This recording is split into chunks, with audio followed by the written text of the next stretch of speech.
Hey everybody, it's John from JB Solo Gaming, and today's actually my birthday, but instead of getting me something, I'm going to give you a special treat. We're going to take a look at the solo gameplay for Scythe. I know it's a game a lot of people, including me, are very excited about. Now, we're not going to get into a lot of how the rules work in the regular game. Rodney Smith over at Watch It Played has done a great video about that, but instead we're going to focus on the solo gameplay. So there are 4 different levels of these cards that you can use, and we are going to use the easy setting for right now. But what we are going to do a little bit differently is there are symbols on the cards that the AI will draw, and if that symbol shows up, then they are not going to take an action. But we're not going to do that. So we're going to draw cards and take an action no matter what. And these cards basically determine what the AI does on each one of their turns. And there are some different rules, but in general, the player who's the actual player is going to set up similarly, but the AI player, they are not going to have like a player board. They are just going to set their workers and stars there or whatever, and they're going to have a few differences, like they're always going to be at 10 popularity. That isn't going to be affected. But their setup as far as the board goes is similar as other players. So we're going to take a look not so much at how to play the game, and I do want to forewarn you, I'm pretty tired. I haven't actually played the game. I just got it yesterday. There may be some mistakes. I'm certainly not going to show you how to play it well, and actually those were on there from when I initially tried to film this and screwed something up. But we should now be ready to actually start over and show you how to play, and to give you an idea of how the single-player gameplay works. So again, I may make some mistakes, may not play it well, but hopefully at least give you an idea of how to play and how it feels to play the single-player gameplay. Now, the reason those barrels were there is I decided on my first turn, in order to set myself up for next turn, I was going to take the action where I pay money in order to get 2 resources. Now, I can't take the bottom action. It takes 4 wood, and I don't have any right now. So I'm going to take those 2 barrels and put them out on a territory that I control. So like I had it set up, was going to just do that right here, trying to set myself up for next turn. Now, there isn't anything else I can really do, so that's going to end my turn, and we're going to draw the first AI card. So I'm going to put this back down here and put this token back on it, because this card is going to unlock some special abilities. Basically, at the start of the game, the AI player can't go across rivers and can't go into lake spaces, but they will be able to eventually, once this token moves along far enough and gets to the point where the water isn't crossed out anymore. Also, the deck will flip over. You saw there were 2 sides to the AI cards. Basically, the AI will get tougher at a certain point, start earning stars that they will just get. There are a few other ways that they can earn stars other than off this card, but this is one of the ways they're going to score. And basically, this represents their engine getting built up and them being a little bit more of a threat, just like a player would be later in the game. So right now, they can't move across water or do things like that. But we'll draw the first card for the AI, and the way the card is broken down is there are 3 different sections. You can see that the red section is for later on. And this symbol in the middle means we are going to move that token on the card, so that's going to advance 1 space, the card that I just showed you a second ago. Now, the top of this card is going to show basically the movement that the AI is going to get. Here's going to show the stuff they're going to get, and then I may potentially get a bonus. Now, if I had recruited certain things, just like in the regular game, used recruit action and unlocked, I might get a bonus ability if the player to my left or right does something. I also have that opportunity in this, although it's random as to whether or not I'll get it. But I obviously haven't done any recruiting yet, so I don't have to worry about that right now. So first, let's look at the top of the card. You see this symbol here, and this is actually a good card to start with, because it shows if the AI is the blue faction, which they are, they will use this ability, which is a move action for a worker. Then their character is going to take either a factory or an encounter action, basically, and then the character is going to move. So these are the things that are going to take place in the movement step. And then they're going to get a power and a worker in the get stuff step. So let's look at how the AI is set up over here, and there's a bunch of rules as to determining who's going to move and where. Basically, you're going to start with whoever's closest to the home territory, and the home territory isn't actually a space, but that is where the character starts right now, and both of these characters are obviously next to it. So then we go in reading order. We start in the top left and move across and then down. So starting from the top left, we have something in the first row, and we go across, then this is the person who's going to move, because this is the first person we come across. They have to move into the neighborhood of another unit, basically space they can get to adjacent to that, and they're going to want to move closer to the factory. So the factory is right here. So basically, we pick this guy up, we look, well, this is the person we can move into their neighborhood, this is the closest space we can get to the factory, and the only other space we actually have available right now, so that is where that player is going to move. Now, there was an encounter token that I had already moved away, yeah, when I tried to film this earlier. Now, the character is going to take that encounter a factory action. So they obviously can't get to the factory at all, and there are, again, a bunch of rules, and the rules seem like there are a lot, and it is kind of a lot for me to learn to do this initial playthrough, but I can see by the second or third time, if you play this solo gameplay, you'll be able to figure out what to do, and there are a bunch of cards that reference each specific thing. So every one of these actions that you might have happen, there's a card that reminds you in case you forget. So that is kind of a nice touch. So you don't necessarily have to go to the book. When you get the single player deck out, you can quickly reference any question you may have. So basically, we're going to pick our character up, and they're going to move in the neighborhood of a unit to an encounter token because we can't go to the factory. So they're going to go here and just remove that encounter token. Now, this character would move, but here's the thing. They're taking a non-combat move, but they want to move as close as possible to one of my combat units. Hey, jumping in real quick here, when I was doing editing, I realized that I explained the movement wrong.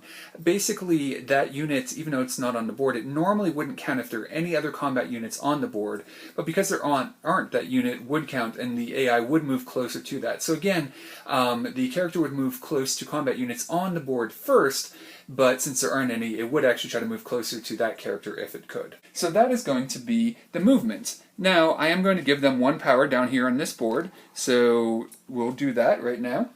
And then also, the AI gained a worker. So when the AI gains a worker, we're actually going to take it from their mat and then put it into the home territory. It isn't actually territory, but obviously they're going to be able to move off of that later on. It is very different than in the regular game, so like if I were to force a worker to retreat, also they would actually move back to their player mat, which is one of the differences. But of course they have the ability to come back on. Normally you wouldn't be able to like destroy a worker, if you will, during the game. So that was the AI's turn. They moved, they got their stuff, and I would trigger the ability, the recruit or whatever, but I don't have that right now. So there was a star on that card, so I'm also going to take this card that we showed earlier and basically move that token 1 up on the track to the next space. So they're moving closer to being able to go across water and eventually gain stars and move into the second phase. Now every AI turn is going to work like that, but obviously there's going to be potential for combat and different things that happen, especially as the AI gets more things out onto the board. Alright, now back to my turn, and I'm going to take this where I can move and then also potentially use the ability to upgrade. So the top part of my action I'm going to do first, and instead of gaining a coin, which I could do, I'm going to get 2 movement. Now I have to move different characters though. So I want to be able to use this oil, and I want to be able to get more workers. So I'm going to move this worker to here, and then I'm going to move my character onto the board. Now I could do that a little bit differently because I'm going to move my character to there, so maybe I want the food instead. So I could move that guy to there and then my character to there. I don't know, because I'm not used to playing the game, so I don't necessarily know what the best move is. And I'm going to do that, so now I actually control all 3 of those territories. So that was my move ability. And then, now that I've done that, I actually have the ability, because I control these 2 oil, to pay for the upgrade action. So I'm going to go ahead and do that. So since I control that, now I use this bottom ability, so I get to upgrade something on my player board. Let's see here. I guess I don't know what the best option is. There's lots of things I could upgrade, so I'm going to increase my ability to produce. I want to get some workers and then maybe produce on 3 different territories. So I get to take this cube here and reduce the cost of something. And I think I'm going to reduce the cost of enlist. I want to be able to get those enlistment bonuses as soon as possible, and now enlisting will only cost me 2 resources. So there's my turn. Alright, so let's talk about the AI's turn. This is the card I drew. Now they're not the red faction, so that won't happen, but they will move a worker. They're not the yellow faction, so they'll gain 1 gold, and not 2. Now, there's no ability here, but I haven't done enlist yet, so it isn't going to happen. And then the token is going to move another space on their card, so they're getting closer to being able to cross rivers and things like that.